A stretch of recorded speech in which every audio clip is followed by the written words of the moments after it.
Olá, boa tarde a todos. Estamos começando agora mais uma edição do Webinar nos Trilhos, uma iniciativa nossa que faz parte aí da comemoração dos 80 anos da Revista Ferroviária. Eu, Bianca Rocha, editora da Revista Ferroviária, e a diretora de redação, Regina Pérez, recebemos hoje o ministro da Infraestrutura, Tarcísio Gomes de Freitas.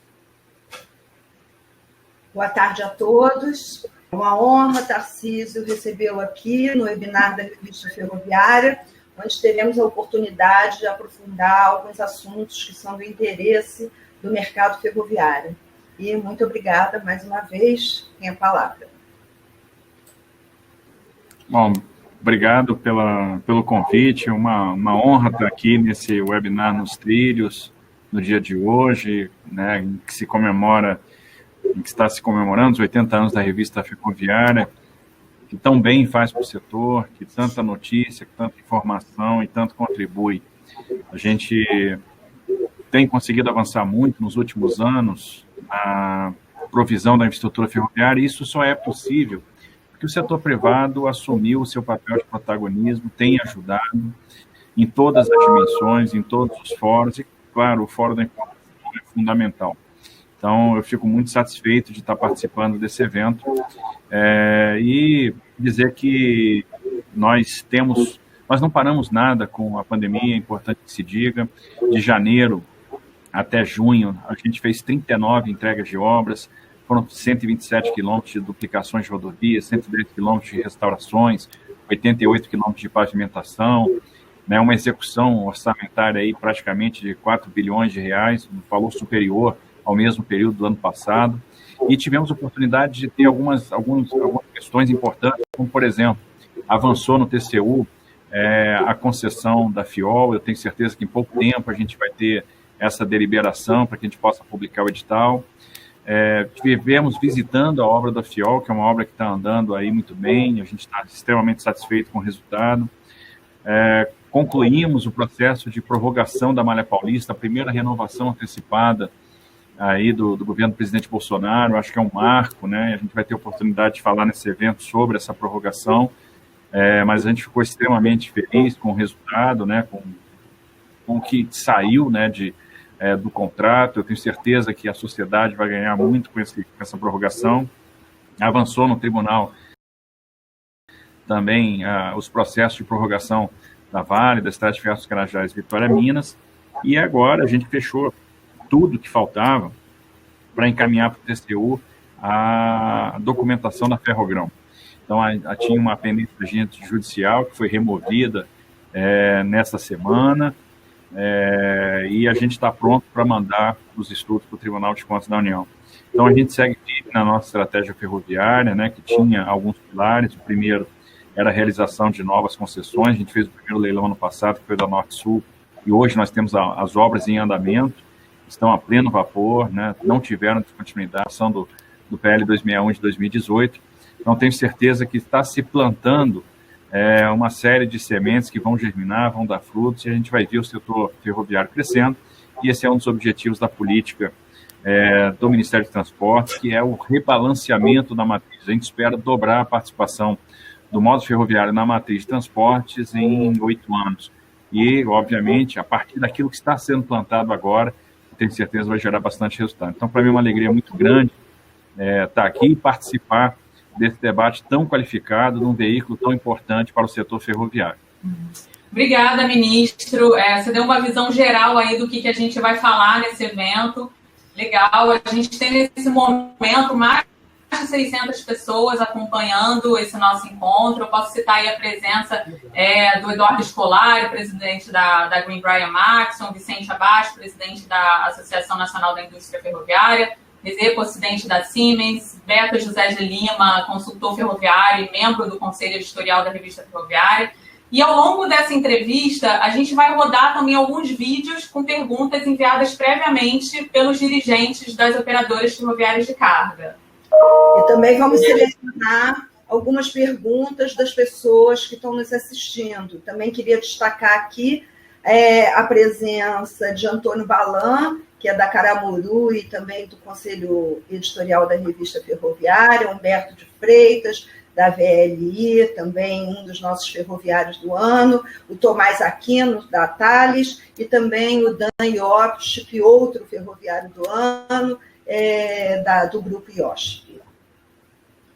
Bom, ministro, eu queria começar com um tema que mais mobiliza o setor hoje, né? Que são as renovações antecipadas dos contratos de concessão das ferrovias de carga. Depois da Malha Paulista, os processos mais adiantados são os das ferrovias da Vale, Carajás e a Vitória Minas, né? Que já estão aí sob análise do TCU. A gente sabe também que tem umas questões que foram levantadas em relação ao valor do frete do minério e a sua relação aí com a fixação do valor da outorga. Como é que está evoluindo esse assunto, ministro? Já se tem aí alguma definição sobre o valor da outorga para cada uma das duas ferrovias? Bom, o assunto está evoluindo muito bem. Eu acho que a gente tem avançado bastante com o Tribunal de Contas da União no debate. Havia uma consideração acerca do que é o valor da tarifa do minério de ferro e faz sentido, obviamente, discutir isso, porque isso é fundamental na definição do valor de outorga. É bom a gente entender como é que funciona. As ferrovias da Vale são um pouco diferentes das demais, né? Até pelo processo histórico, pela forma como elas foram concedidas. No final das contas, nós temos aí... ela se constitui um centro de custo, né? Porque ela faz parte de uma cadeia, de um sistema mina, ferrovia, porto. A Vale não cobra a tarifa dela mesma. Então, como é que a gente faz a conta da tarifa? A gente faz a conta ao contrário. Eu tenho muito bem definidos os custos operacionais. E, a partir desses custos, eu aplico uma margem, né, de maneira que eu consiga estabelecer uma margem EBIT-ROL que seja compatível com outras ferrovias de referência, com benchmarkings, e, a partir daí, eu calculo a receita. Então, eu faço a conta de trás para frente. E foi isso que nós fizemos. Acho que chegamos num valor que é bastante razoável. Houve uma divergência com a área técnica no que diz respeito ao parâmetro que a área técnica vinha utilizando, que é o valor da tarifa de transferência, que foi desenvolvida por CAD na década de 90, mas com outra finalidade, né? Então, a tarifa desenvolvida pelo CAD tem uma metodologia muito peculiar, muito própria, e se prestava uma finalidade que não é a da fixação de tarifa de minério de ferro em absoluto. A gente buscou, até para esclarecer essa questão, o próprio CAD. Né? O CAD fez a sua manifestação, né, em que contexto aquela tarifa de transferência foi desenvolvida. Nós apresentamos isso ao tribunal no memorial, né? Então, explicando como que a gente chegou nesse valor de tarifa, né? Então, a partir de benchmarks, a partir da experiência internacional. Observe que se a gente trabalhasse com a tarifa de transferência do CAD, nós teríamos valores de margens EBIT, EBITDA, da ordem de 80%, 90%, algo sem parâmetro no mundo. Então, não faria o menor sentido, né? Então, realmente, são valores que estão muito fora da realidade, estão bastante fora dos preços teto que nós definimos como parâmetro, por exemplo, para direito de passagem nas ferrovias que nós discutimos por ocasião, por exemplo, do leilão da Norte-Sul. Então, a gente está bem tranquilo com relação à metodologia que foi estimada, né? A gente está trabalhando com valores de relação EBIT-ROL na casa de 31%, e isso é bastante razoável. Então, e no final, a gente já tem uma expectativa de valor de outorga, e aí vamos levar em consideração que a gente está falando de outorga livre, porque parte da outorga já vai ser aplicada no investimento cruzado para a construção do ramal Cariacica-Anchieta, para a construção da ferrovia de integração do Centro-Oeste, e aí o que sobra vai gerar aí, vai chegar perto aí dos 2 bi nas duas ferrovias, né, de outorga livre. E aí lembrar que tem uma outra discussão que precisa ser feita, porque quando a gente está levando em consideração essas ferrovias, de maneira geral, mas a Vale em particular, e a gente tem que fazer esse disclaimer, porque, principalmente no caso de Carajás, houve muito investimento, houve a duplicação da linha, o ramal da S11D, a gente tem que fazer, nessa oportunidade da renovação, a indenização da base de ativos. Então, a gente pega a receita, subtrai da receita o custo operacional, os investimentos que serão feitos na própria linha, todo aquele valor de amortização, depreciação, impostos, e aí eu tenho, no que sobra, que indenizar a base de ativos, afinal, esses ativos fazem parte, né, são ativos, são bens reversíveis, a União se apropria disso no final da concessão e não teria, né, como fazer essa prorrogação sem fazer essa indenização, sem aproveitar para resolver essa questão, porque investimentos foram feitos e não era uma obrigação do contrato, os bens são reversíveis, a gente então faz a indenização da base de ativos. E essa indenização, sobretudo em Carajás, ela tem um valor aí bastante elevado. Então, no final das contas, o que sobra, o resíduo é a outorga. E com essa outorga, a gente está fazendo ramal Cariacica Anchieta, está fazendo a FICO, ainda tem um valor aí de outorga livre, que a gente vai também, obviamente, procurar empregar, fazer investimento em ferrovia. Uhum. E as renovações antecipadas dos contratos das ferrovias da Vale, ministro, devem ser as primeiras a apresentar o mecanismo de outorga cruzada, né?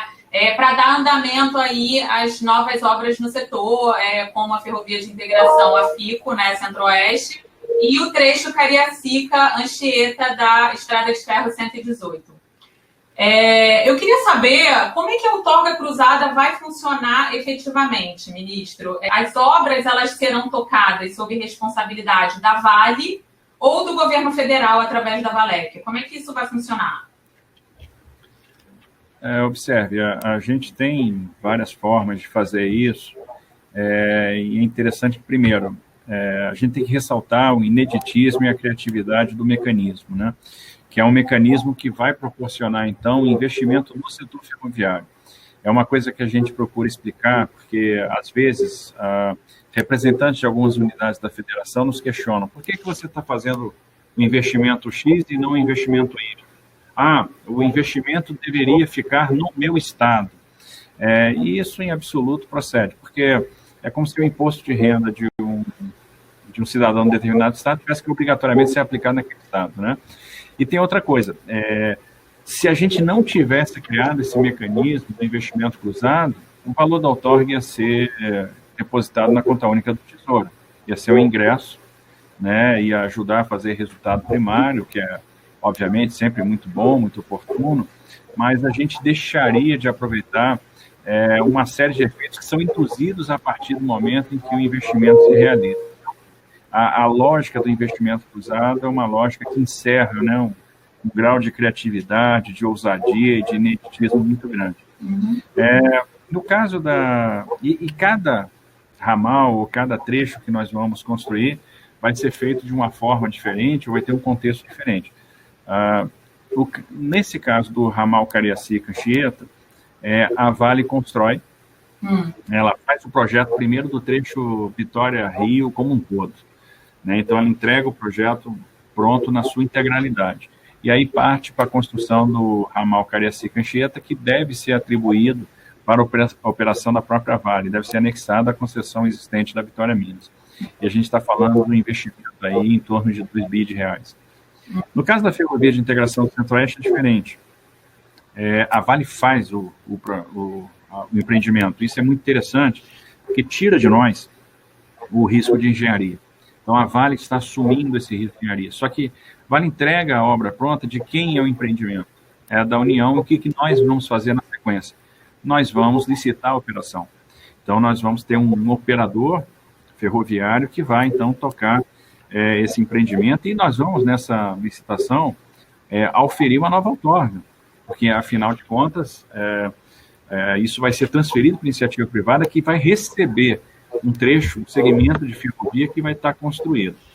Muita gente nos pergunta o seguinte: bom, mas por que você vai usar outorga para isso? Por que você vai fazer a FICO com investimento cruzado? Por que você não faz a FICO, então, não faz a concessão da FICO direto? Você economizaria o valor de outorga para aplicar em outro empreendimento? Por uma razão simples. Quando a gente faz a conta, a gente reparou o seguinte: o VPL da FICO era negativo. Então, isso impossibilitava que nós fizéssemos uma concessão precedida de obra. Né? Então, optamos por usar o investimento cruzado para fazer o empreendimento, para, na sequência, transferir para a iniciativa privada. Então, nesses casos, a Vale vai fazer no caso da FICO, ela faz a obra e transfere e nos passa o empreendimento, para que a gente possa, então, fazer uma licitação de concessão. E a gente transfere isso para a iniciativa privada operar. Uhum. É um caso já diferente da MRS, por exemplo, que vai fazer a transposição da linha em São Paulo, né? Então, acabando com aquele conflito ferrovia de passageiro, ferrovia de carga, e a própria MRS vai ter o trecho e vai fazer a operação. Então, para cada objetivo nosso, tem um modelo, vai ter uma forma de se trabalhar. Isso, obviamente, vai fazer parte desses contratos, né, desses termos aditivos que vão ser celebrados. Uhum. E a Vale, você disse que a Vale vai construir, ela vai ficar responsável também pelas licitações, isso já está acordado também com o TCU, a unidade técnica, ela fez alguma interferência em relação a essa questão, ministro? Então, a Vale constrói, né, nós vamos ter a fiscalização da Valec, né, a Valec, ela, por lei, ela tem a concessão da FICO. Então, a Valec, ela vai fazer a fiscalização, nós aqui vamos fazer a modelagem e a licitação da operação. Então, a responsabilidade da Vale vai ser fazer a obra de engenharia. Estamos avançando muito no licenciamento ambiental, nós já temos a licença prévia, estamos caminhando agora para trabalhar na questão do desenvolvimento dos PBAs necessários à licença de instalação. O processo de licença de instalação da FICO já está bastante adiantado. Então, acredito que a gente tem tudo, por exemplo, em 2021 já ter obra na FICO, né? Já ter mobilização, ter obra na FICO, isso vai ser fundamental. A gente estima aí que é uma obra para 4, 5 anos, né? A gente vai ter a FICO de fato operando e antes disso a gente deve fazer o leilão de concessão. Então, a Valec participa da fiscalização, depois o próprio Ministério, né, por meio da EPL, provavelmente, ou da Infra-SA, que vai ser a empresa que vai resultar aí da fusão da Valec com a EPL, deve fazer, então, a estruturação da concessão para esse segmento. Então, a expectativa da renovação das ferrovias da Vale agora, segundo semestre do próximos meses? Qual a expectativa do Minfra? A expectativa é a melhor possível. A gente já está com esse processo no gabinete do ministro relator. As reuniões têm sido frequentes, o diálogo é constante, o TCU nos abriu as portas para o diálogo, isso é muito bom, é muito louvável. A gente tem tido oportunidade de trazer sempre as nossas considerações, o TCU está sempre muito aberto ao diálogo, isso tem ajudado muito nesse processo, e eu acredito num desfecho rápido. Acho que a gente já está realmente na reta final, mais 30 dias, 45 dias, a gente deve ter uma deliberação do TCU, e aí são aquelas providências depois de ajuste em função das recomendações, determinações que o Tribunal de Contas vai fazer, para que a gente possa assinar o contrato. Seguramente a gente assina esses contratos no segundo semestre agora de 2020, e pela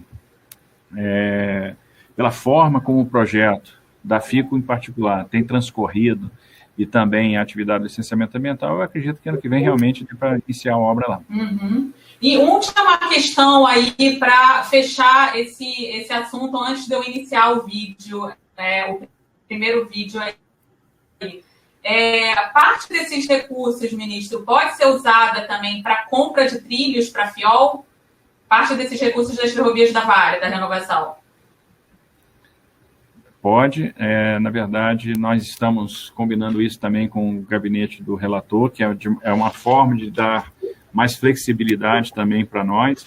Então, eu tenho além de fazer FICO e o ramal Cariacica-Anchieta, eu tenho uma parcela de outorga livre. O ideal é que eu possa usar essa outorga livre da forma como a gente vai ter a oportunidade de alavancar mais empreendimentos.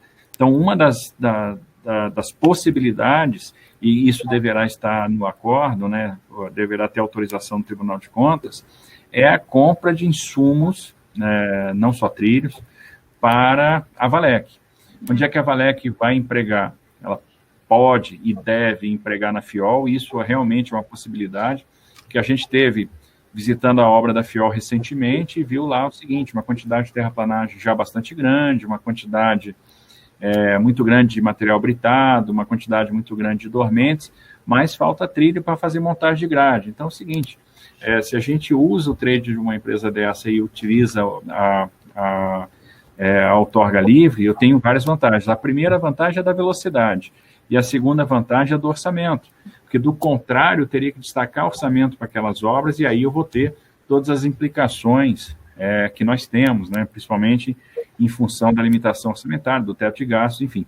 Então, eu consigo fazer essas compras com mais velocidade e aí acelerar muito o empreendimento lá da FIOL.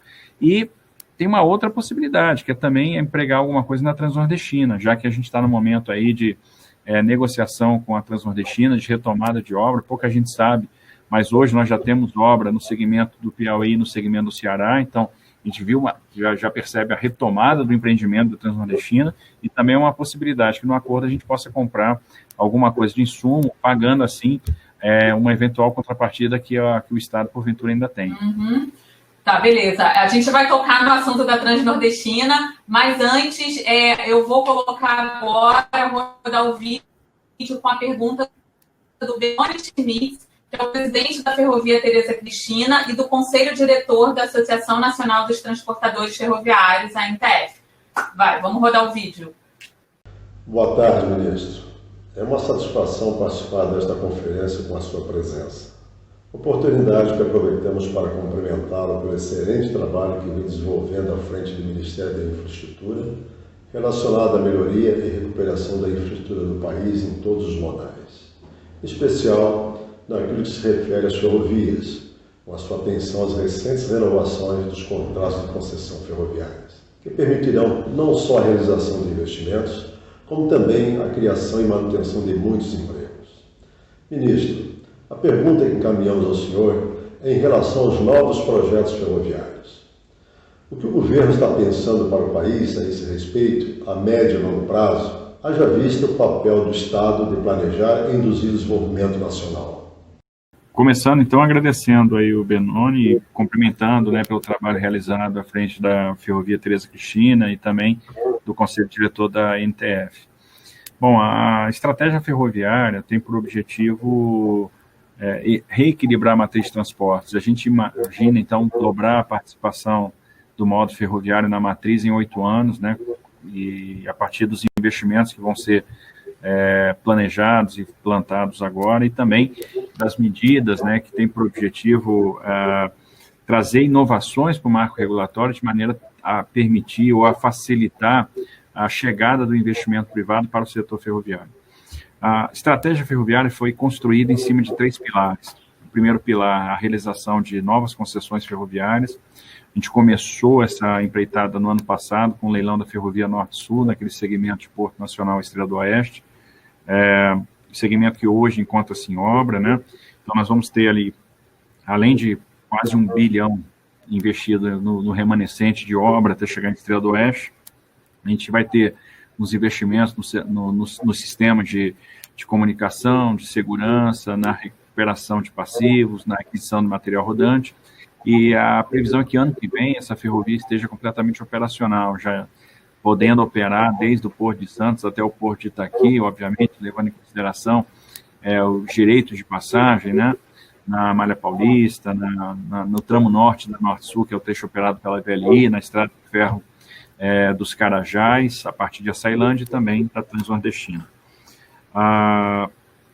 Estamos nos preparando para fazer o leilão da FIOL, estou aguardando a deliberação do Tribunal de Contas da União para poder publicar o edital naquele trecho que vai de Caetité a Ilhéus. No início da pandemia, eu tive a oportunidade de me reunir com possíveis investidores da FIOL, até no intuito de explicar o interesse, né, fazer uma checagem para ver, e aí, teve a pandemia, como é que está o ânimo de vocês para entrar, para fazer o investimento? E tive uma reunião excepcional com investidores e percebo que a gente tem realmente muita chance de êxito. Então, de fato, aguardar essa deliberação do Tribunal de Contas, botar o edital na praça e a gente deverá ter um leilão bem sucedido. E esse leilão é interessante, que vai proporcionar o término das obras da FIOL 1 até Caetité, a operação da FIOL e a construção do porto em Ilhéus, né, no terminal privado. Então, um investimento conjugado que vai criar outro sistema, mina, ferrovia, porto. A gente encaminha agora para o TCU, né, provavelmente no início da semana que vem, todo o material, o estudo da Ferrogrão, que é outro leilão que a gente quer levar a termo. Então, esses são os leilões de concessão que a gente está planejando. E mais na frente teremos outra, dependendo do avanço, então, dessa obra da FIOL com a FICO. A gente vai... O segundo pilar são as renovações antecipadas das concessões de ferrovia. Então, fizemos agora a Malha Paulista, que teve um resultado extraordinário, né, com um investimento aí de 6 bi nos próximos 5 anos, um acordo judicial que está proporcionando para a União 1,6 bi em termos de devolução de valor, mais 2,9 bi de outorga livre. São 40 municípios do estado de São Paulo atendidos com intervenções, trechos que serão duplicados, como o trecho de Tirapina até Santos, são grandes contornos ferroviários, como o contorno de São José do Rio Preto, substituição de dormente, substituição de trilho, uma vez que a gente vai começar a operar com um trem tipo de 120 vagões, além de todas as mudanças regulatórias, né, que proporcionam um contrato muito mais moderno, muito mais apto às questões que envolvem, por exemplo, o direito de passagem. Temos aí as 2 prorrogações da Vale que estão na iminência de sair, isso vai nos proporcionar, então, o ramal Cariacica-Anchieta, a FICO, compra de trilhos para a FIOL, e a gente começa a trabalhar também a prorrogação da VLI, já estamos discutindo aí a contrapartida, e uma grande possibilidade, nós temos um investimento na FIOL 3, né, de Barreiras até a Ferrovia Norte-Sul, que a gente está vendo qual vai ser o melhor endereço, né, se tem viabilidade da gente descer direto para Mara Rosa e encontrar a FICO na sua chegada, ou se a gente mantém a chegada em Figueirópolis. No final das contas, a gente depois vai estruturar a concessão da FICO juntamente com a FIOL 3 e 2. E o terceiro pilar é das autorizações de ferrovia. Então, é abrir a porta para o mercado privado, ou seja, fazer com que aquele investidor que quer tomar um risco de engenharia possa fazer o seu empreendimento com a vantagem da autorização, que dá um tempo muito maior de contrato, permite a mitigação dos riscos de demanda, permite também dar uma liberdade maior do ponto de vista tarifário, né, uma liberdade de tarifa, um maior poder sobre a utilização da via, a gente não tem a questão da reversibilidade de bens, ou seja, tem os benefícios praticamente de uma ferrovia privada, e também com a autorregulação. Então, provavelmente, o que a gente vai ver no Brasil serão operadores privados, ferrovias privadas funcionando, né, com autorregulação. Então, e isso é uma coisa muito sustentável, que deve ganhar corpo na utilização de segmentos que podem ser desmobilizados e, eventualmente, se tornando, mais na frente, no sistema da autorização short lines, também alguns sistemas aí de ferrovias que liguem a portos. Por exemplo, foi apresentado aqui no Ministério recentemente o projeto da PetroCity, em São Mateus, no Espírito Santo, onde nós vamos ter um grande terminal privado e a intenção do investidor é agregar isso com uma ferrovia autorizada. Então, são esses 3 pilares que nós estamos trabalhando, além da prorrogação da Malha Paulista, das 2 da Vale, da FCA e da MRS, a gente mais na frente deve discutir também Malha Sul, já está no radar, e obviamente vamos discutir todas aquelas que porventura deem entrada aqui no Ministério com pedido de prorrogação antecipada, e a gente sempre tentando ver quais são as melhores contrapartidas para que a gente injete a maior quantidade de recurso no sistema ferroviário. O projeto da MRS tem uma outra possibilidade também, que é liberar acabar com esse conflito ferrovia-cidade, meio que arredonda a bola para que o governo do Estado de São Paulo possa fazer o leilão do trem intercidades, né, promover a PPP ou a concessão do trem intercidades. Então, acho que o setor ferroviário vai tomar um grande impulso a partir daquilo que está sendo desenhado agora, dentro desses 3 pilares aí de atuação. Ministro, você tocou em vários pontos, vários aspectos que a gente vai retomar de alguma forma ou de outra adiante, porque você deu um panorama geral. Interessante também a gente ver, né, que nesse momento que a gente está passando com a economia assim, se readaptando a essa nova situação, muita coisa parada, a gente vê que na área de infraestrutura, e especialmente no setor ferroviário, as coisas estão andando e isso é muito bom, né? Mas eu queria retomar alguns pontos de tudo que você falou, eu queria retomar agora um ponto específico, que é a questão da renovação da MRS. Você falou, imagino que essa renovação talvez seja até das menos complicadas de todas, né, pelo fato, embora tenha os problemas dos conflitos urbanos e da segregação da malha, a MRS tem menos contenciosos, enfim, me parece que pode ser uma renovação mais fácil comparada com as demais, né? Menos complexa, digamos assim. Mas eu queria saber especificamente como é que vai se dar essa segregação das linhas da MRS, quer dizer, vamos ter o ferroanel, como é que vai ser essa segregação, o que está sendo discutido? Bom, muito bem. Está andando bem também, e eu concordo com o seu ponto de vista, que a MRS deve ser um dos processos mais simples que a gente vai enfrentar. Trata-se aí de uma ferrovia extremamente eficiente, né? Vai ter um plano de investimento aí que vai estar muito bem definido, fácil de caracterizar a vantajosidade. A gente vai ter já passado por, quando o processo estiver em discussão no TCU, a gente vai ter passado por 3 prorrogações, então, de certa forma, isso abre a porta e tira uma série de dúvidas já, né? O conceito vai ficando cada vez mais sedimentado. Então, acredito sim numa tramitação mais rápida e com menos dúvida, né? E mais tranquila, menos conflituosa. Também é uma ferrovia que não tem passivo, não tem litígios. Então, acredito num processo de fato mais célere, mais tranquilo. E de grande ganho, né? Então, nós temos aí um processo onde a gente vai ter a interligação das principais regiões metropolitanas do Brasil, das principais capitais, então, com terminais importantes em cada um dos estados, como o de Igarapé, em Minas Gerais, né? O da Moca, em São Paulo, de Queimados, no Rio de Janeiro. São investimentos aí bastante representativos. Estudamos aí, nós vamos ter também muitos investimentos para a resolução de conflitos ferrovia-cidade, né, e com as repercussões que isso gera, principalmente na vida dos cidadãos, na questão da segurança, mas também na questão do investimento. Então, é um valor bastante grande que vai ser investido nessa resolução de conflitos. E uma das discussões que a gente fez foi qual seria a solução em São Paulo, né, para que a gente pudesse, então, resolver o problema do conflito ferrovia-cidade da melhor forma possível. E a gente comparou opções, uma das opções era fazer o Ferroanel de São Paulo, e a dificuldade dessa opção era a seguinte: o valor que nós teríamos de outorga não seria suficiente para fazer o empreendimento como um todo, e no final o ganho de carga, o ganho de capacidade ia ser o mesmo do que se nós fizéssemos a transposição da linha.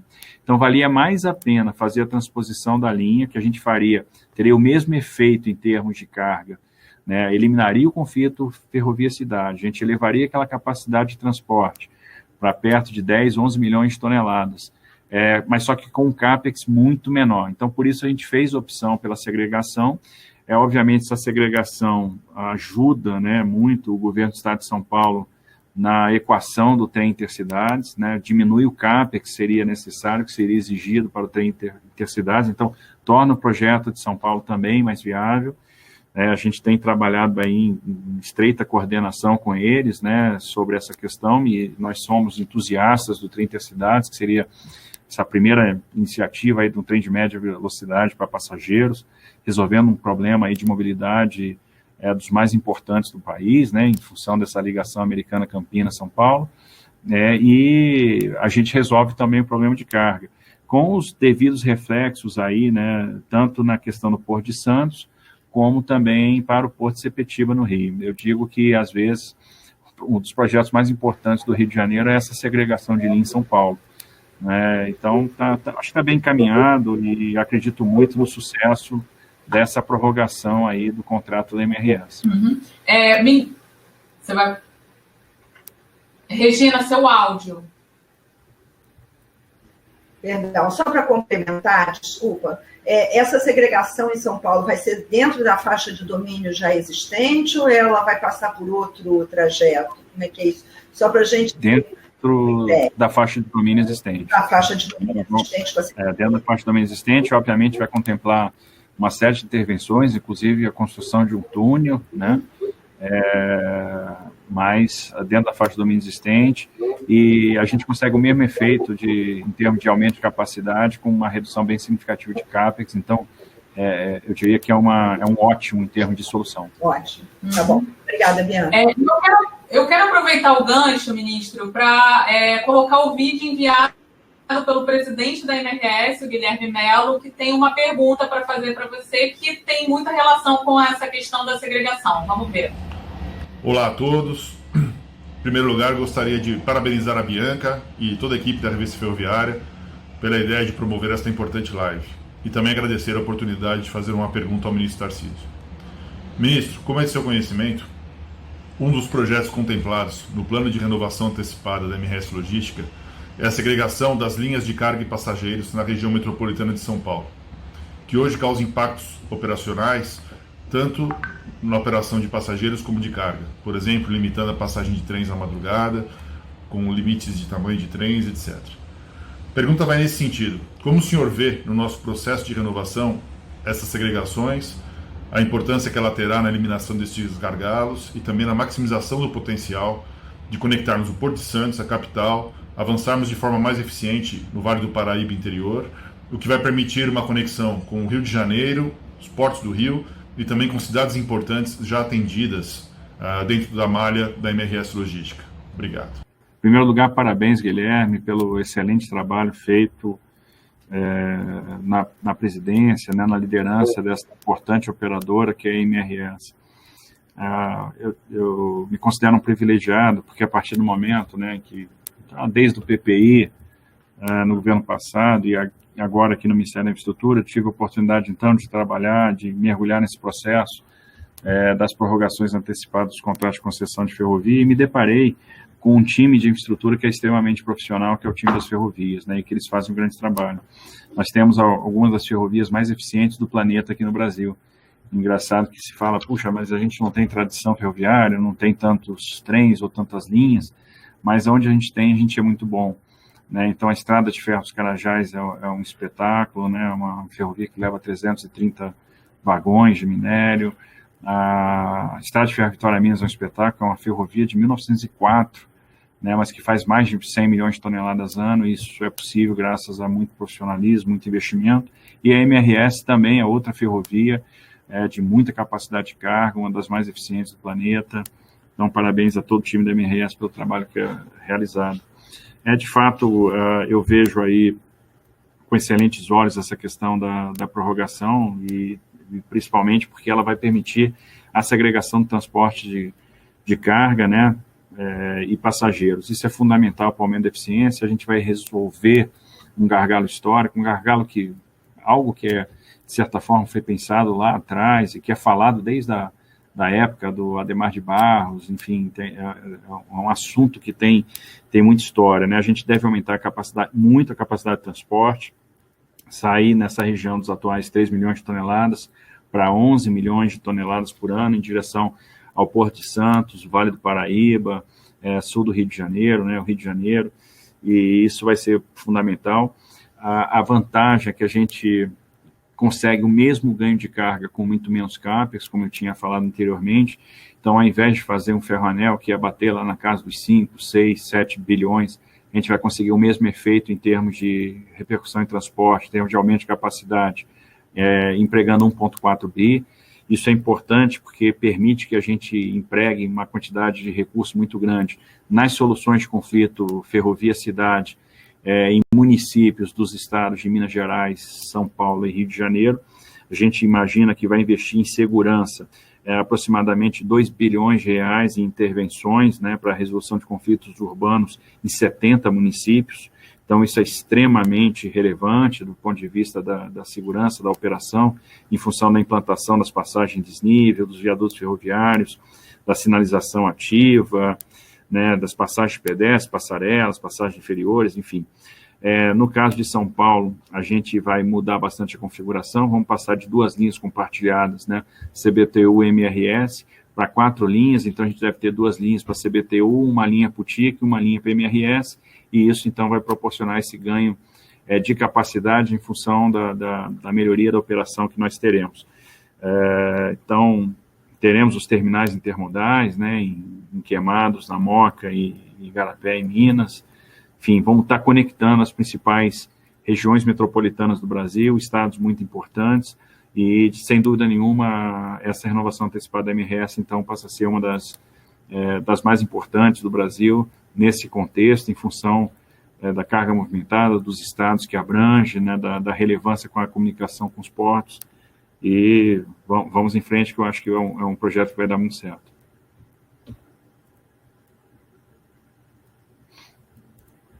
Teu áudio. Bianca, seu áudio está desligado.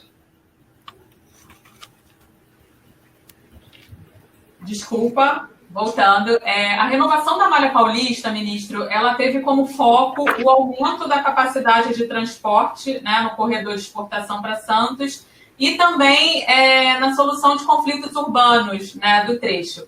Na Vitória, Minas e Carajás, um dos objetivos é aproveitar a outorga para ampliar a malha ferroviária nacional. Com a MRS estão previstas aí melhorias, né, na malha e também aproveitamento da outorga cruzada para novos investimentos. E a Ferrovia Centro-Atlântica, ministro, o que o governo pretende em relação a essa renovação? Bom, há de se entender que esses processos de renovação são processos, sobretudo, negociais, né? Então, a gente, no final das contas, entra numa grande mesa de negociação e vai tentando calibrar as expectativas, né, do concessionário privado, com também a expectativa do Estado, e isso, de certa forma, até dita um pouco o ritmo, né, ou a velocidade com que cada um desses projetos anda, né. Há de se ter, primeiramente, a percepção da vantajosidade. Se a gente não tiver convicto que uma determinada renovação ela é extremamente vantajosa, não tem por que a gente fazer ou insistir nessa prorrogação. Aí vale mais a pena esperar e eventualmente fazer uma nova licitação naquele trecho. No caso da FCA, a gente iniciou essa negociação há algum tempo atrás, tivemos algumas idas e vindas, propostas que, de certa forma, em algum momento a gente não considerou vantajoso, só que esse cenário mudou radicalmente de algum tempo para cá, a FCA veio com uma proposta muito consistente, então a gente começou a avançar muito bem agora, e isso me deu um grande otimismo, né, e eu estou bastante satisfeito e também esperançoso com um excelente desfecho na questão da prorrogação da FCA, então eu acho que a gente chegou em alguma coisa que vai ter muita repercussão e repercussão positiva para o nosso sistema ferroviário. Então, a gente está começando a caminhar, né, na direção de ter execução de parcela da FIOL 3 pela FCA, como nesse mecanismo de outorga. Então, observe que a gente está fazendo a concessão da FIOL 1, dando impulso, né, com a FIOL 2, que deve contar também com trilhos que vão ser comprados por meio de outorga livre. Então, a gente avança na FIOL 2, né, e a gente começa a trabalhar a FIOL 3 dentro do investimento cruzado com a FCA. Então, no final das contas, eu estou me aproximando da Ferrovia Norte-Sul. E isso é fundamental, porque a ideia, ao invés de repente, fazer a concessão só da FICO, né, de Água Boa até Mara Rosa, eventualmente eu vou fazer a concessão da FICO com a FIOL, né, até Caetité. E Caetité e Ilhéus, enfim, a gente já licita esse ano, já concede, a gente garante o direito de passagem para chegar ao Porto de Ilhéus sem problema.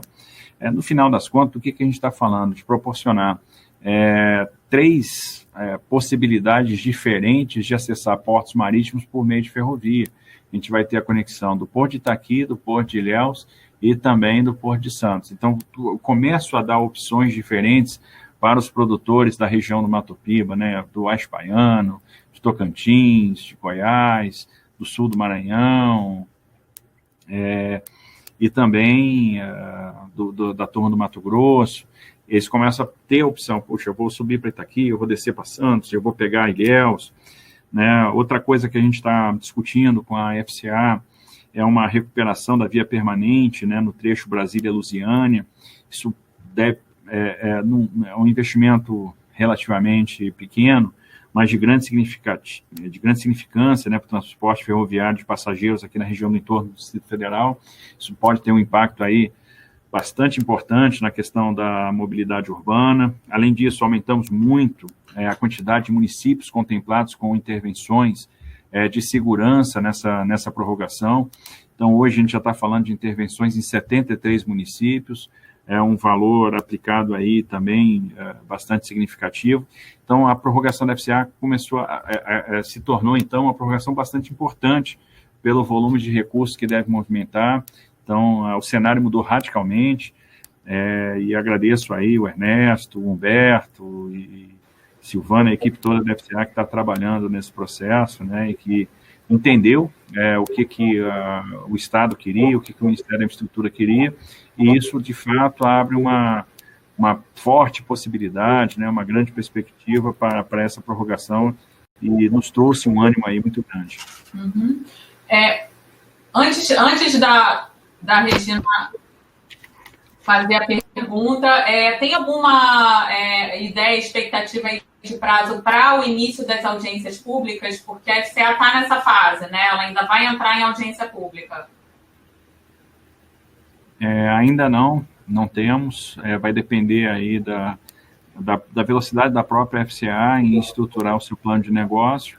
E tão logo a gente consiga que isso seja apresentado, e eles já estão aí fazendo um intenso dever de casa, e que a gente consiga, de fato, fazer análise, a gente abre a consulta pública. Obviamente, eu tenho interesse de fazer isso o mais rápido possível, né? E quanto mais cedo, melhor. Quanto mais a gente antecipa o processo, mais fácil caracterizar a vantajosidade fica. Por isso, nós temos pressa, né? E, inclusive, para materializar esses investimentos, né? E poder dar os passos seguintes. Ministro, eu destaquei uma pergunta aqui de uma das pessoas que está nos assistindo.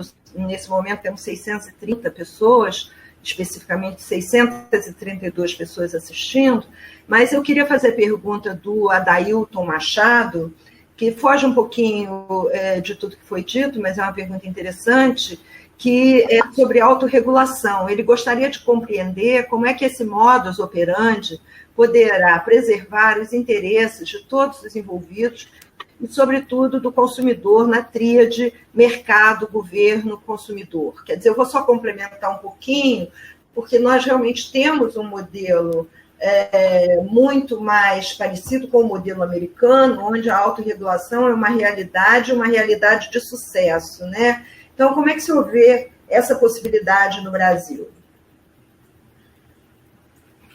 Bom, observe, eu acho que essa é uma possibilidade concreta, é um grande ganho que a gente pode ter. De fato, o nosso modelo se aproxima, e deve se aproximar cada vez mais do modelo americano, é assim que funciona lá. Lá a gente tem a presença forte da regulação privada, da autorregulação. De certa forma, quando a gente fala em agência reguladora, governamental lá, ninguém acaba tendo exata noção do que é, ou de como funciona, mas no final das contas, todo mundo percebe a autorregulação, né? A gente tem aqui no Brasil a regulação funcionando, mas de certa forma ela acabou trazendo também algumas ineficiências, né? Nós temos hoje uma regulação operacional que é extremamente detalhada, né? E isso tira alguma liberdade de manobra, né? Acaba gerando, no final das contas, pelo excesso de rigor, pelo excesso de detalhe, e algo que não necessariamente está ligado à eficiência, acaba gerando aí uma série de descumprimentos. É muito fácil você também, em função disso, ser surpreendido ou atingido pela obsolescência tecnológica, e ela acaba se pronunciando de uma maneira muito rápida, né, pelo não atingimento das previsões realizadas, né, de demanda, enfim. Então, acredito que a autorregulação vai ajudar, vai trazer uma velocidade maior para o setor, uma padronização maior, a eliminação de determinadas barreiras de entrada, né, e ajudar muito a questão da operação. Então, acredito que é uma inovação muito bem-vinda e deve se tornar uma realidade a partir do advento do PLS 261 de 2018, que está lá no Senado, e também a partir da eclosão que eu acho que virá de ferrovias autorizadas aqui no Brasil.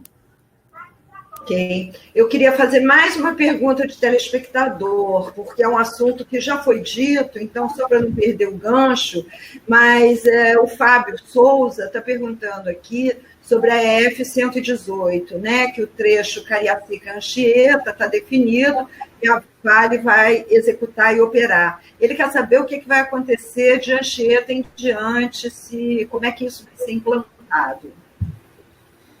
Bom, primeiramente é necessário esclarecer que a Vale ela faz o projeto do segmento todo. A gente já tem, vamos dizer, um anteprojeto que foi aí feito aí em parceria com o Estado do Rio de Janeiro, né?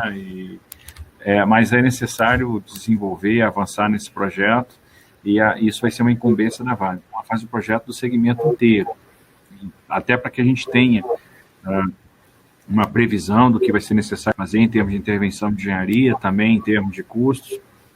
A gente operacionaliza esse primeiro segmento até a Anchieta. Lá nós temos o Porto de Ubu, temos pelotizador, muita capacidade ociosa, é um porto que praticamente deixou de operar depois do ocorrido com a Samarco lá em Mariana.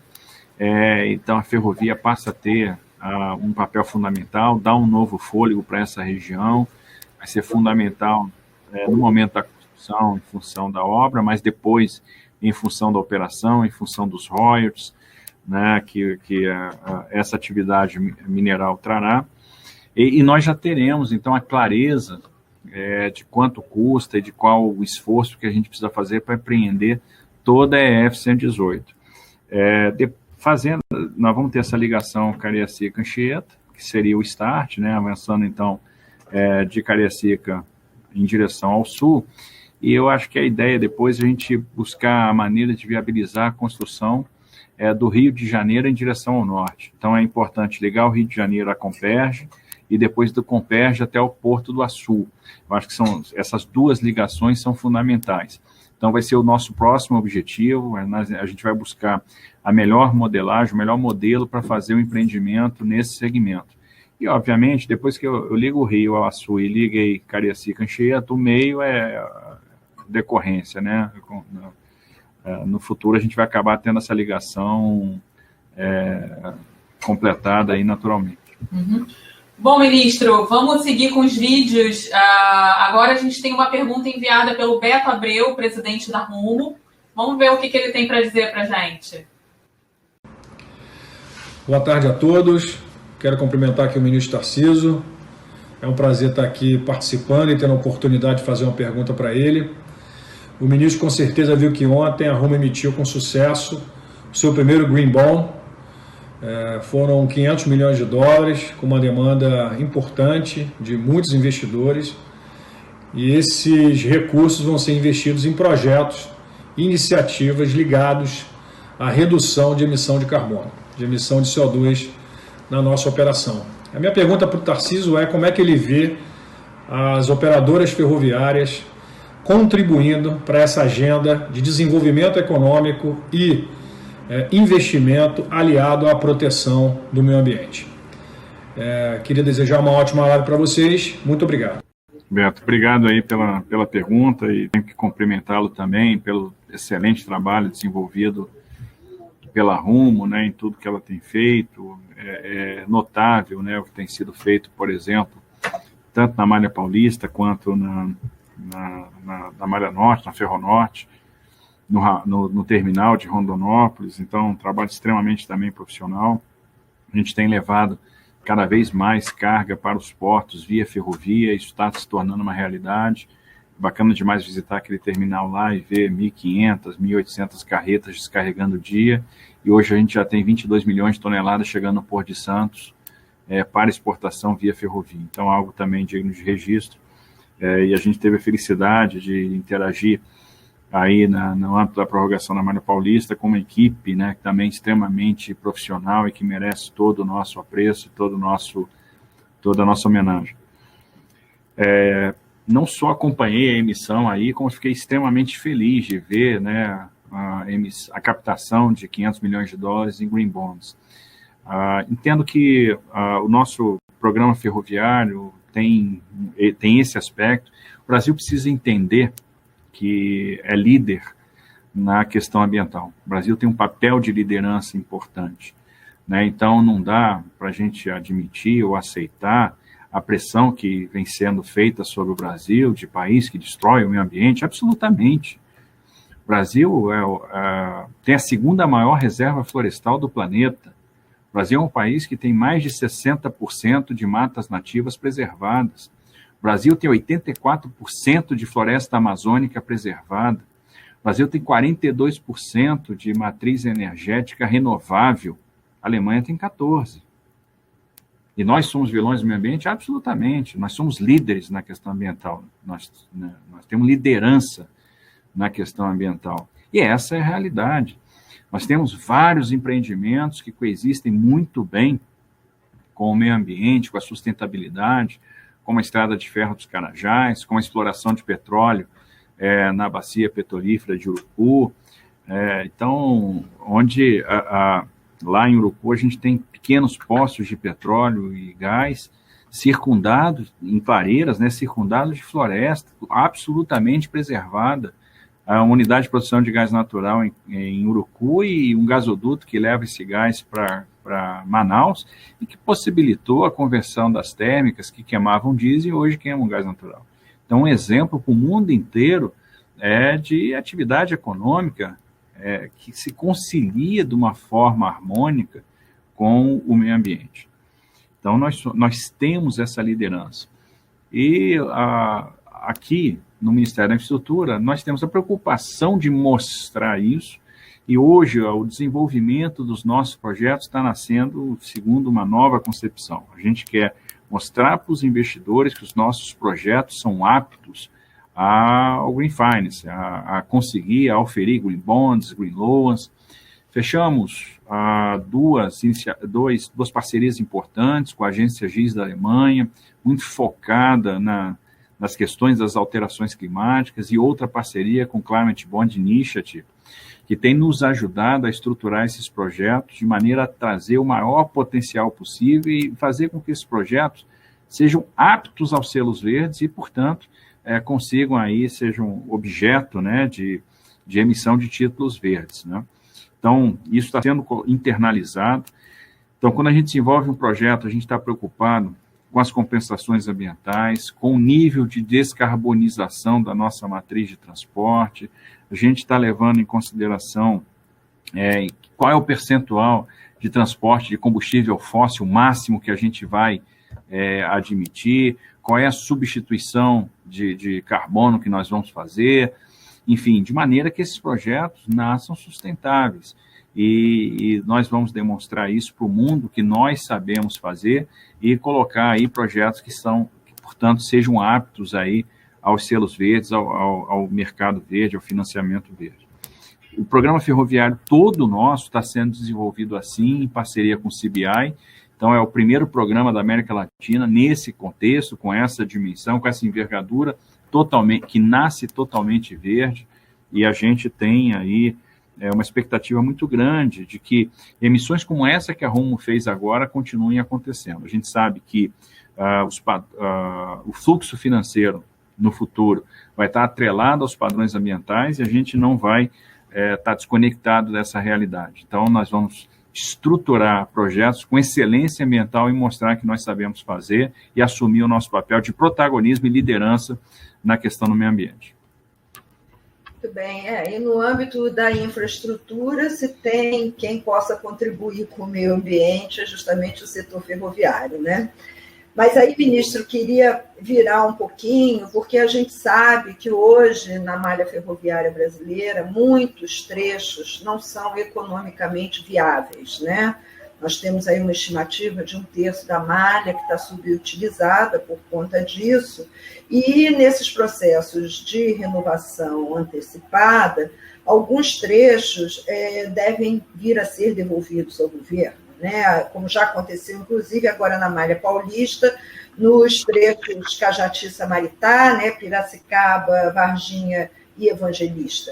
Então, eu pergunto se o governo tem uma expectativa de quanto dessa malha deve voltar para o governo e se tem algum plano para fazer com esses trechos que possivelmente possam vir a ser devolvidos nesse processo.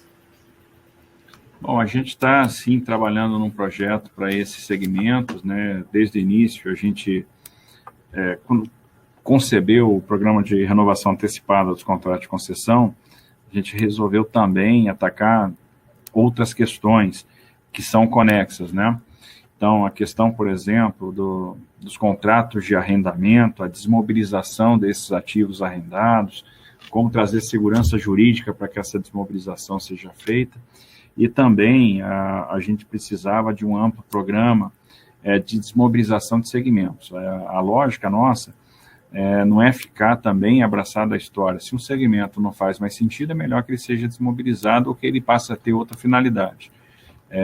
E a gente investir, obviamente, em segmentos que hoje fazem mais sentido, onde há uma demanda maior. Então, existe, né, está em curso aqui, um programa de erradicação de linhas e também um programa de estímulo a short lines e a trens turísticos. Então, a gente vai começar a ver essas indenizações nesse processo de prorrogação. Quando tem uma devolução de um trecho, um ramal antieconômico, a gente também tem um valor de indenização em função daquela malha que está sendo desmobilizada.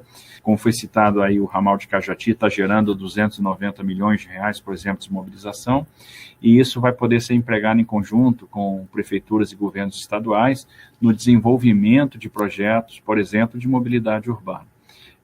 Vale a pena citar o que vai ser feito, por exemplo, em Minas Gerais, onde a desmobilização de trechos da FCA vai ser utilizada para fazer a linha 2 do metrô de Belo Horizonte, que é a linha do Barreiro, né? Então, esse dinheiro deve ser alocado numa conta do BNDES.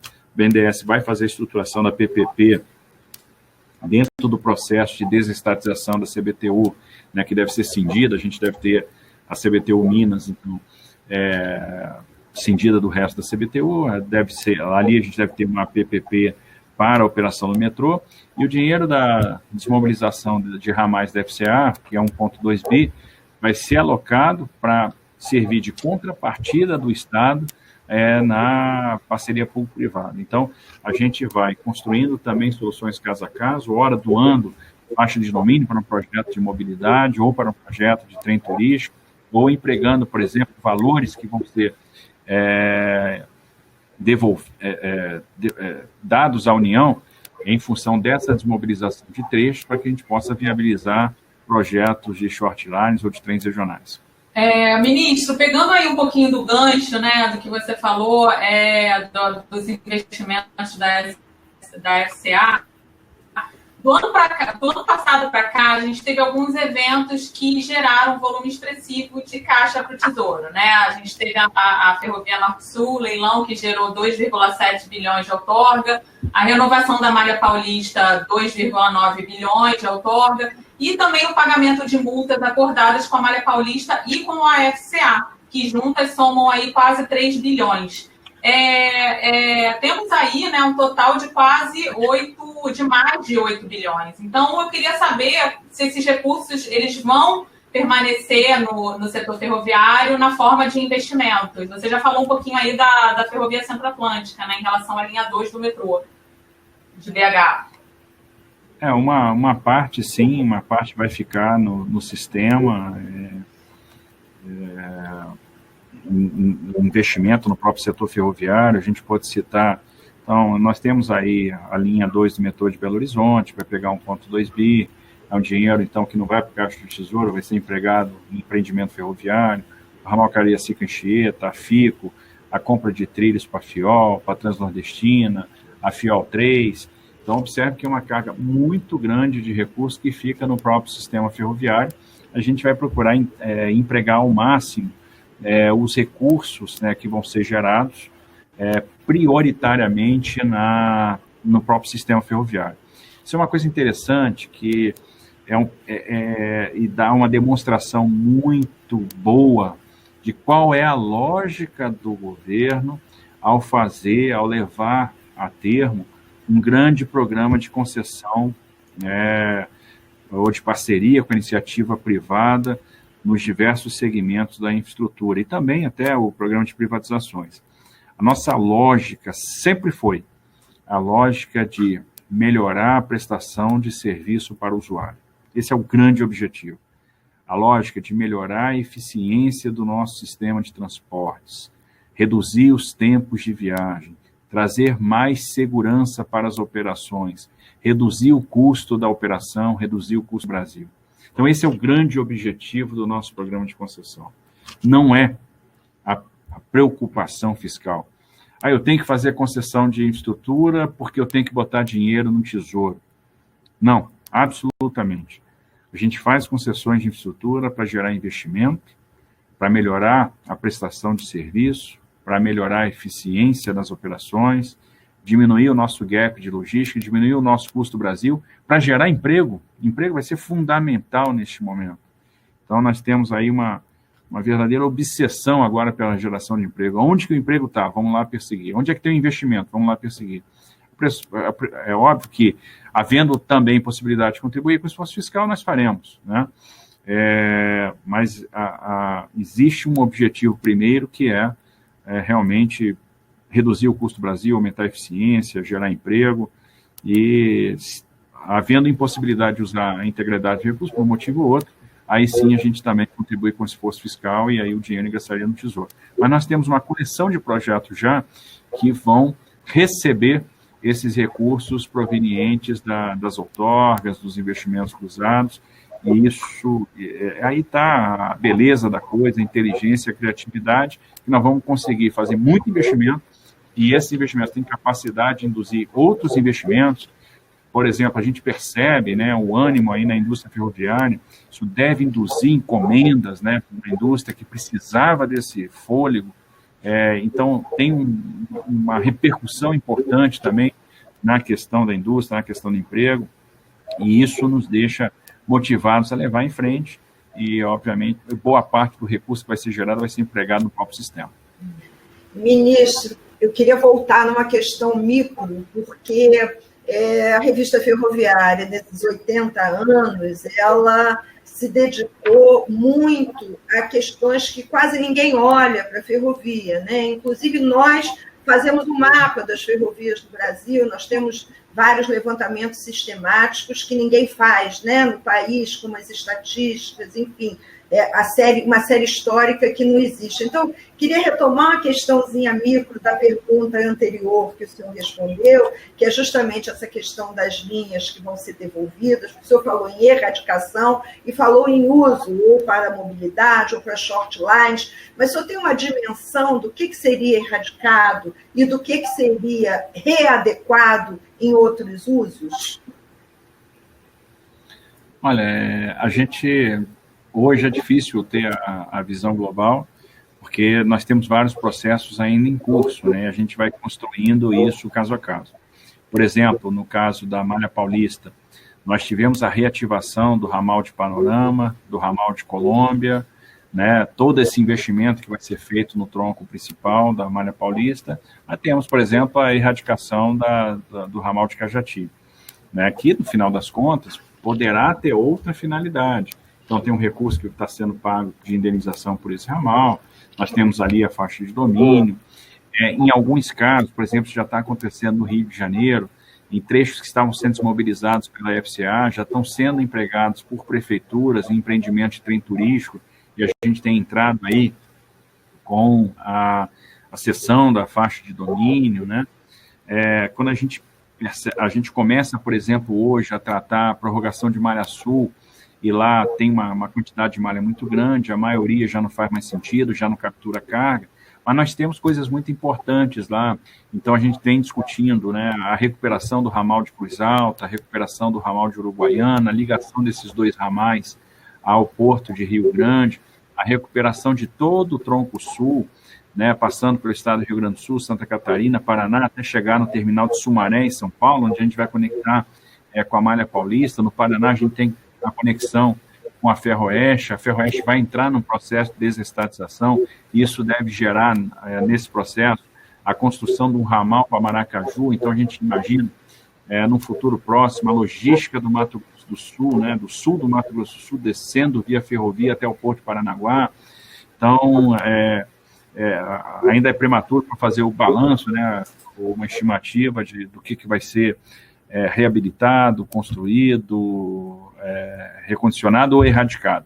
Isso aí, à medida que os processos forem amadurecendo, a gente vai ter uma clareza. Agora, o fato é que nós vamos ter uma malha muito mais otimizada, muito mais eficiente, atendendo a demanda. Onde é que a gente tem demanda por carga ferroviária? Ali nós vamos ter ferrovia. Eu acho que isso vai dobrar a participação no modo ferroviário na matriz, que esse é o grande objetivo nosso. Ministro, eu vou chamar agora o vídeo do Marcelo Spinelli, que é o diretor executivo de Ferrosas da Vale. Vamos lá. Ministro, é um prazer estar aqui mais uma vez com o senhor. Eu queria colocar uma pergunta sobre investimentos, né? A Vale, como todos sabem, tem feito um grande esforço em manter o nível das suas ferrovias no melhor nível mundial em termos de produtividade e de segurança. E sabemos agora a importância da retomada do investimento no país, e a sua liderança tem sido muito importante nesse momento. Eu queria saber qual o papel das ferrovias na retomada do investimento do Brasil agora. Primeiro, obrigado, Spinelli, pela participação. Queria cumprimentar na sua pessoa aí a diretoria da Vale, todos os colaboradores da Vale. Então, outro time extremamente profissional com quem a gente tem trabalhado. Parabéns pelo trabalho que vem sendo desenvolvido. Nós vamos entrar numa fase onde todo investimento é muito bem-vindo, é muito importante, né? Nós estamos passando por uma crise sem precedentes, acho que é a maior crise da nossa geração, e nós temos uma responsabilidade como brasileiro, e a nossa geração tem a responsabilidade de suplantar essa crise. E nós vamos buscar o investimento onde ele estiver, nós vamos tentar, por meio do investimento, gerar emprego. Cada um, obviamente, dando a sua parcela de contribuição. Entendo que o momento que nós vivemos é ideal para a gente discutir questões que sejam estruturais, né, que proporcionem, né, e esse vai ser o grande legado, uma transformação em termos de ambiente de negócio, que essa sim vai ser a grande alavanca para a retomada do crescimento, para a geração de emprego. Mas é óbvio que o investimento em infraestrutura vai ter um papel importante, e como fazer isso, né, dentro do cenário de restrição fiscal que nós temos, criando as alavancas necessárias. O Brasil é um país muito grande, tem muitas oportunidades. A gente está falando de um país que tem dimensões continentais, que tem grande população, tem grande PIB. Se a gente juntar num gráfico, né, os países que tenham, né, pegar 3 gráficos. Um gráfico, países que tenham dimensão continental, né, acima de 5 milhões de quilômetros quadrados. O outro, países que tenham população acima de 200 milhões de habitantes. E o outro, país que tem PIB acima de $1 trilhão. Na interseção, nós vamos ter apenas 3 países, né? Brasil, Estados Unidos e China. Então, a gente tem a noção da grandeza do nosso país, do potencial que nós temos, e a infraestrutura vai atender isso, certamente. Estamos usando a criatividade, isso é fundamental, porque, observem, nós vamos gerar um volume de investimento no setor ferroviário sem precedente na nossa história recente, né, por meio das novas concessões e das prorrogações dos contratos existentes e das autorizações. Então, esses 3 pilares vão gerar uma quantidade de investimento muito grande, que num primeiro momento deve atingir perto dos 40 bi, mas tem um potencial de atingir em muito pouco tempo os 100 bilhões, né, até em função das autorizações. Mas a gente está falando, então, de construção de ferrogrão, de extensão de ferronorte, de construção conclusão de Ferrovia Norte-Sul, de conclusão de Transnordestina, de conclusão de FIOL e ligação da Norte-Sul, de concessão FICO-FIOL, estão falando de ramal Cariacica-Anchieta, repotencialização de Malha Sul, duplicação da capacidade da Malha Paulista. Então, a gente está falando de 40 bi para cada real aplicado, né? Para cada... A gente tem uma quantidade de geração de empregos bastante grande. Só para você ter uma ideia, na Malha Paulista, com os 6 bi que vão ser empregados nos próximos 5 anos, a gente tem uma previsão de geração aí de 10 mil empregos. Então, isso é extremamente relevante. O investimento ferroviário que virá nos próximos anos, com certeza vai contribuir muito para a retomada, né, para a recuperação econômica, para a recuperação do emprego. Por um lado, reduzindo valores de frete, nos tornando mais competitivos, né, pela oferta, né, pela disponibilização de capacidade ferroviária, pela competição que será induzida, e isso, obviamente, vai ter uma repercussão no custo, e também pelas obras e pelas próprias encomendas que virão para a indústria ferroviária, que vai ter aí um papel também relevante.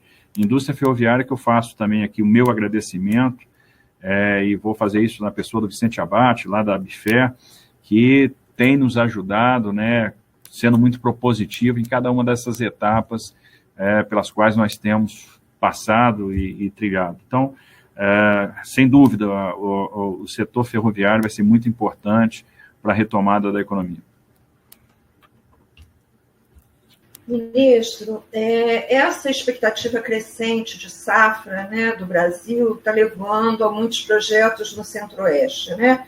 Temos Ferrogrão, temos a FIOL, temos a extensão da Rumo até Lucas do Rio Verde, e essa semana o Valor publicou que o estudo da Ferrogrão, que já está sob análise da sua pasta, sofreu uma modificação que prevê que a carga da Ferrogrão só será exclusiva até o momento que a Ferrogrão se conectar a outra ferrovia da malha nacional. Aí eu queria saber qual é a ideia dessa conexão, onde vai ser esse ponto de encontro da Ferrogrão com a malha nacional?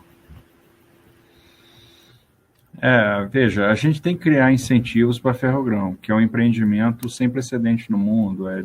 Você não tem registro de alguém de passar para a iniciativa privada um ônus tão grande, um risco de engenharia, a gente está falando de 13 bi praticamente de investimento, para uma expectativa de geração de receita em 10 anos.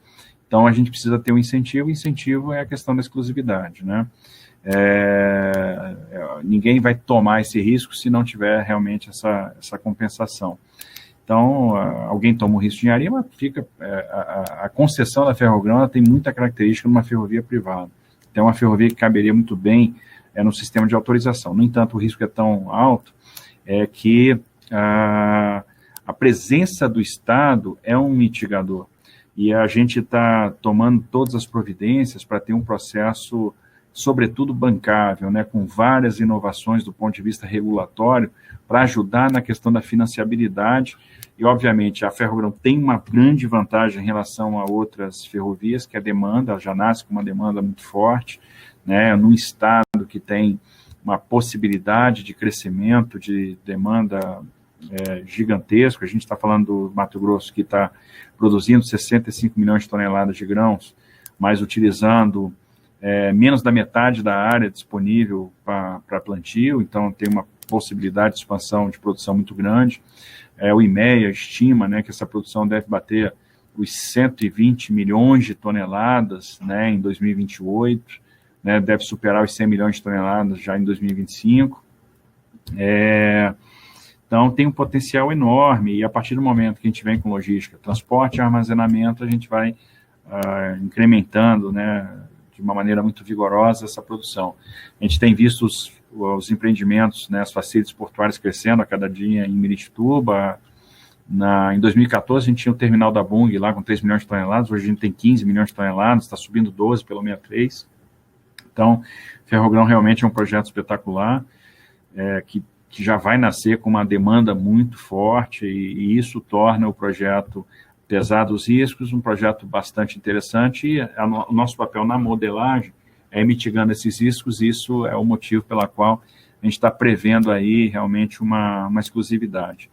Eu acho que mais importante do que a própria conexão com o resto da malha, a gente tem que pensar no tempo para amortização do capital, e é isso que tem que ser a baliza, né, para essa quebra de exclusividade, mas isso vai se dar muito lá na frente.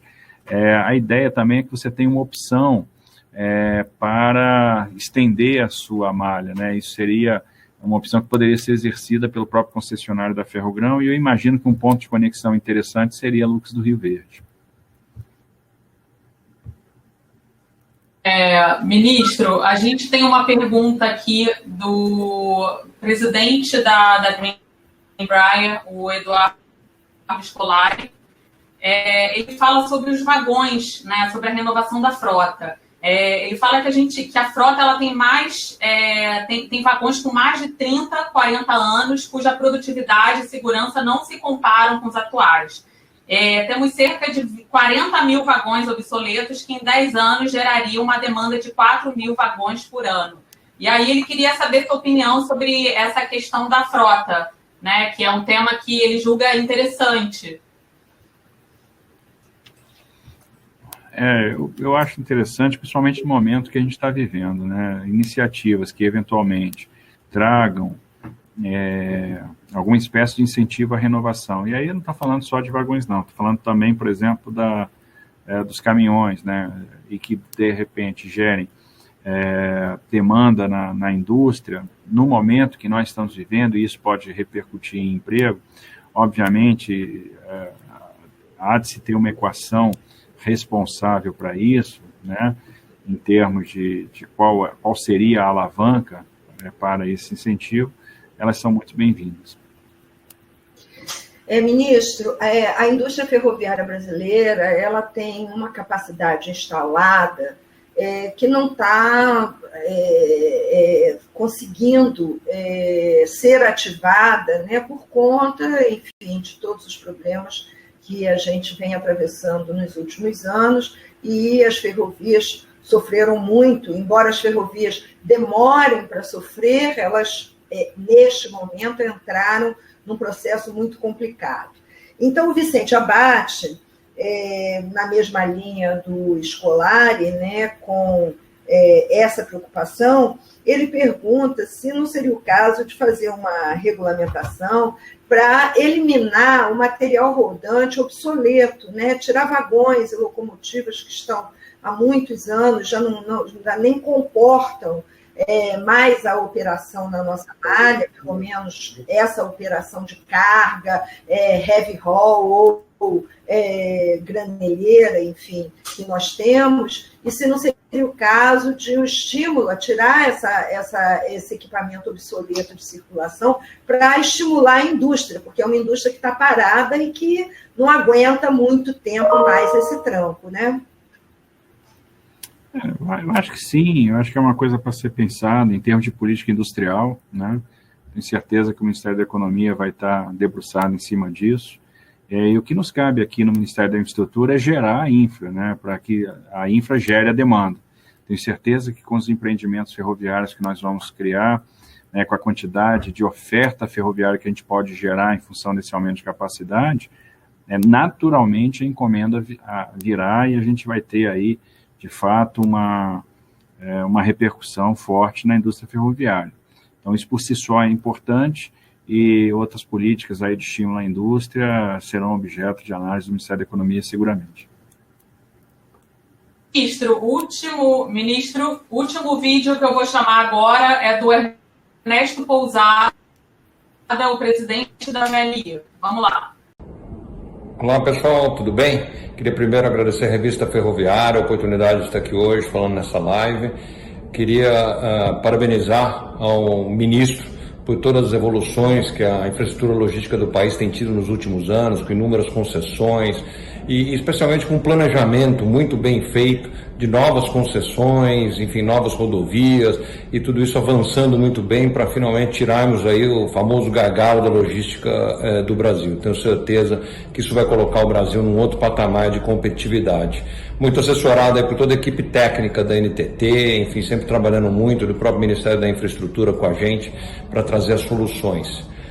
Dizer para vocês que a VLI também está muito comprometida com esse crescimento do Brasil, acreditando muito preparada para novas ondas de investimento, contribuindo com a infraestrutura do Brasil. E, além disso, muito animado aí, trabalhando muito com a equipe técnica do Ministério da Infraestrutura e NTT na renovação antecipada aí da malha da FCA. Queria deixar aí uma pergunta para o ministro, queria saber do ministro qual a visão dele de futuro, para os próximos 5, 10 anos da infraestrutura logística do Brasil. Obrigado. Bom, em primeiro lugar, parabéns, Ernesto, pelo trabalho que vem fazendo à frente da VLI. De fato, trabalho também muito profissional. A gente tem visto os investimentos da VLI nos 4 cantos do Brasil, né, lá no Porto de Itaqui, na Malha Norte, da Ferrovia Norte-Sul, nos terminais, né, em Palmeirante, também de Porto Nacional, o terminal de Santos, lá, que é o TUP lá da VLI, em Santos, que é algo também fora de série. Então, parabéns pelo trabalho que tem sido realizado. Confesso que estou bastante animado com o que eu vi a partir das últimas reuniões que tivemos aí com relação à prorrogação da FCA. E a visão que eu tenho de futuro é uma visão otimista, né? Eu acho que a gente vai passar por uma grande transformação nos próximos anos. Como eu falei, o que está sendo plantado agora vai proporcionar um reequilíbrio da matriz de transporte.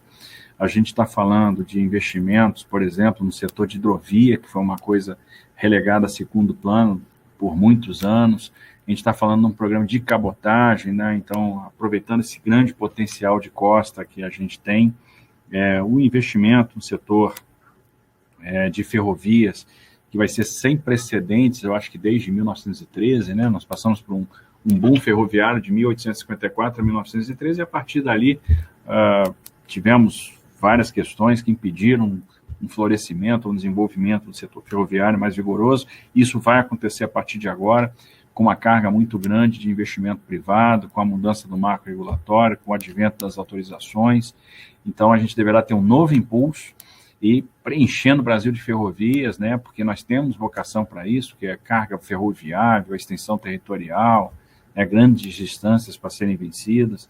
Então, nós temos um elenco de ferrovias que podem ser muito viáveis e a gente aposta no crescimento ferroviário. Como eu falei, a gente imagina que em 8 anos a participação no modo ferroviário na matriz vai estar superando os 30%. Então, isso é algo também digno de registro, vai ter um reflexo muito grande na nossa competitividade.